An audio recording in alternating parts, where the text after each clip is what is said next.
yeah, I think anything you have to offer at this point would be so appreciated by people. So, I mean, I think it's not like I'm any sort of a teletherapy expert. I started last week just like everybody else, you know. I just technically the week before last, but you know, but it's been interesting because you know you're trying to figure out how to take advantage of what you already have, and I did, you know, I have a lot of stuff here with me, but I'm actually at my mom's house, and so I'm not even at home.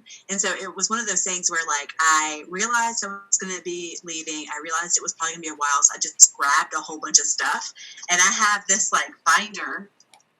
Look at that. Awesome. And, like, I have never, like, I brought my laminator and I brought, like, you know, my paper cutter and stuff like that. But I've never actually gone through and made all the stuff from it. Like, I've never, like, cut out everything just because, like, I didn't have time, Right. you know? Nobody ever has time. And I don't know if you remember me, but I bought a whole bunch of this stuff at Christmas time. So I bought, like, several of the literacy packs that, I guess it was not Christmas time, it was... so the Black Friday? Yeah, Thanksgiving. Yeah. So...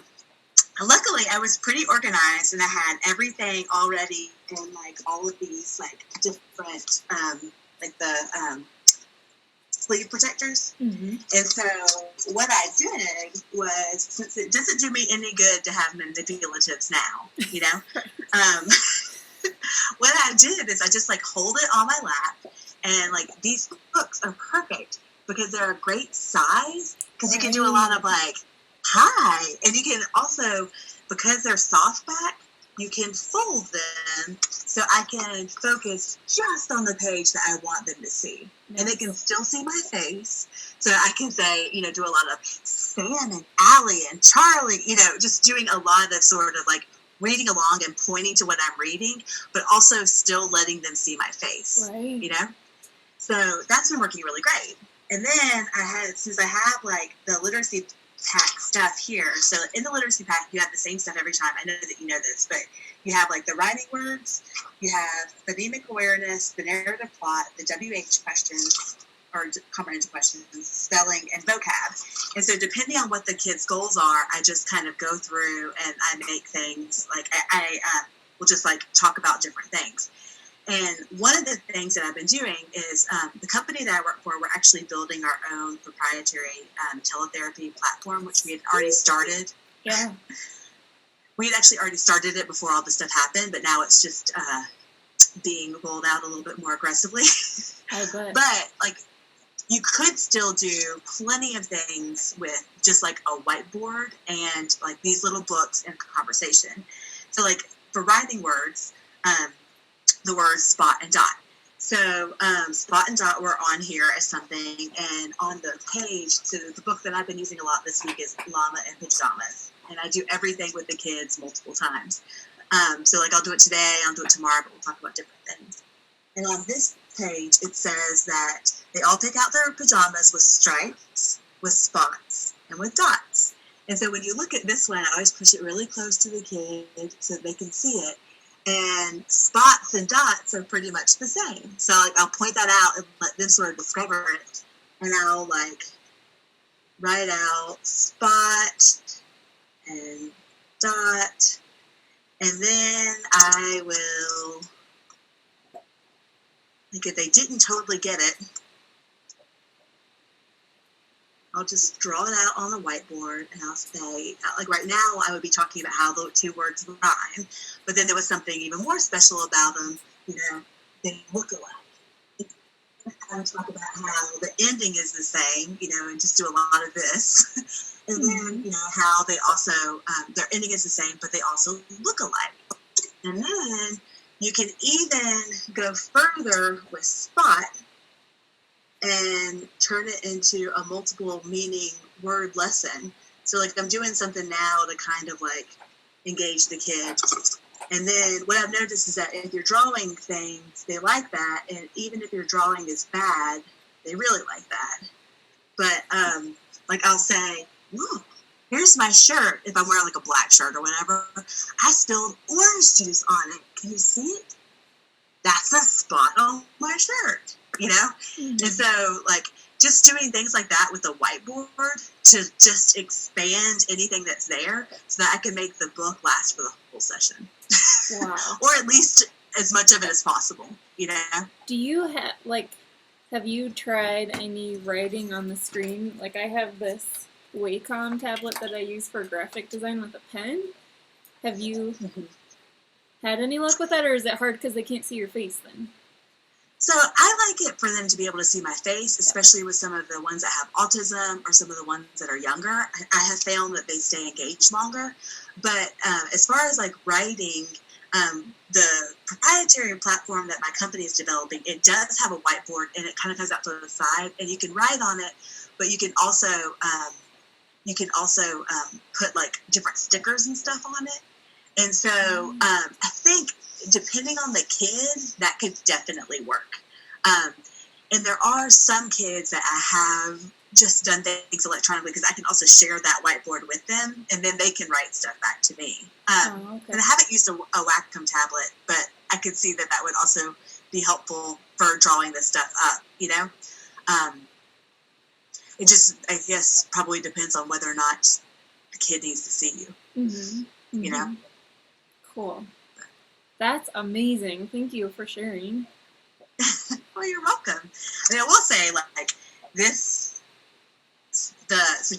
week I was doing Llamas and Pajamas, and I have read this book so many times that I could probably recite it to you.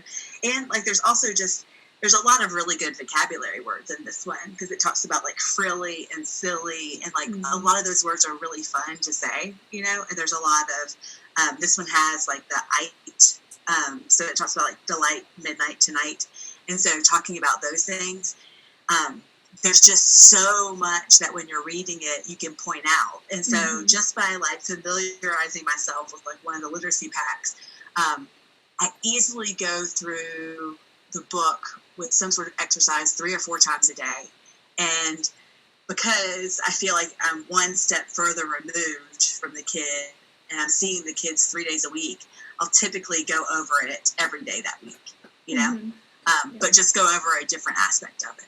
And it's been working, you know. And then do you do a lot with the parents as far as coaching or education for them? We bill insurance, and so we can't technically do coaching. It has to actually be therapy on the kid. But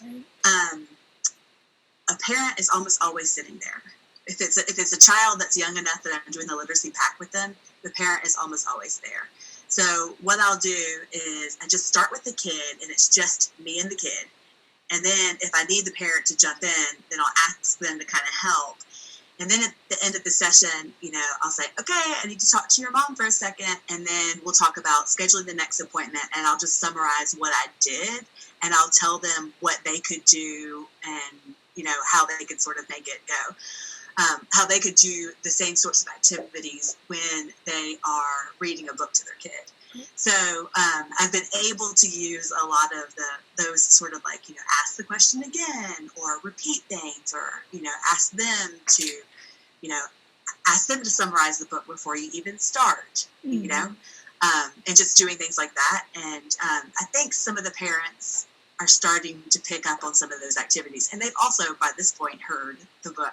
You know, by the end of the week, they've heard the book 3 times, and they've heard me sounding like a jerk, you know, reading it.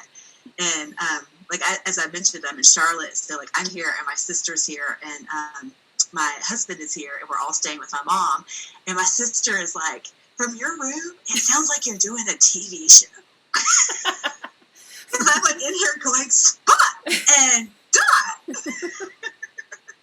I know, I'm curious, like, pediatric SLPs are far and away past medical SLPs right now, and I'm curious to see, like, what the tone and the difference would be with the energy and the voice and tone. Well, the thing that's actually really funny is that I have always been more of a medical SLP.